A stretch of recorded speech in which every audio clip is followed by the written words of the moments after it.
कैसे मल्टीप्लाई करेंगे और कैसे डिवाइड करेंगे, इसी बारे में आज हम जानेंगे। जैसे दो अंडर रूट है, अंडर रूट 2 और अंडर रूट 2, इनको क्या मल्टीप्लाई कराना है हमको। तो हम देखेंगे कि अगर दोनों अंडर रूट हमारे सेम हैं,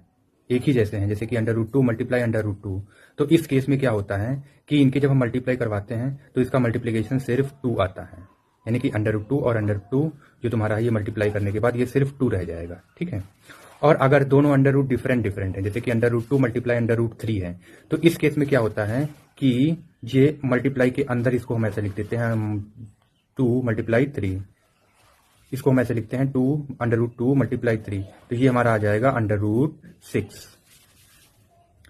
अब दो अंडर रूट है हमारे पास, दो रूट हैं, इनको डिवाइड करवाना है। जैसे under root 2 divided by under root 2 और दोनों सेम है, तो इस केस में क्या होता है, इनको हम under root 2 upon under root 2 लिख सकते हैं, और ये वाला डिनोमिनेटर का अंडर रूट 2 न्यूमिनेटर के अंडर रूट 2 से कट जाएगा और ये वैल्यू 1 आएगी। लेकिन अगर ये अंडर रूट हमारे डिफरेंट हैं, जैसे कि न्यूमिनेटर में अंडर रूट 12 है और डिनोमिनेटर में अंडर रूट 3 है, तो इस केस में क्या होता है कि एक बड़ा सा अंडर रूट हम ये बनाते हैं, इसके अंदर हम ये 12/3 लिख देते हैं, ठीक है। फिर ये हमारा 3 और 12 को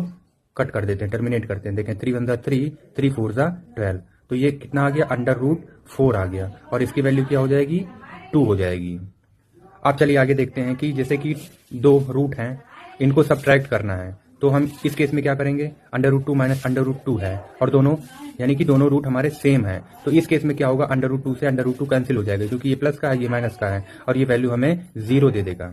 ठीक है। और इस केस में क्या होता है, जैसे कि ये 6 अंडर रूट 3 है माइनस 4 अंडर रूट 3 है, 6 अंडर रूट 3 से 4 अंडर रूट 3 हमको सब्ट्रैक्ट करना है, तो इस केस में क्या होगा, देखिए 6 अंडर रूट 3 से 4 अंडर रूट 3 जाएंगे, तो अगर हम अंडर रूट 3 को x मान लें ना, जैसे कि ये 6x लिखा हुआ है माइनस 4x, तो 6x से 4x जाएंगे तो कितना बचेगा, 2x ही तो बचेगा, यानी कि यहाँ पर 2 अंडर रूट 3 बचेगा, तो इसको हम ऐसे सब्ट्रैक्ट करेंगे, ठीक है। लेकिन अगर दोनों रूट डिफरेंट हैं, जैसे कि under root 2 minus under root 3 है, तो इस केस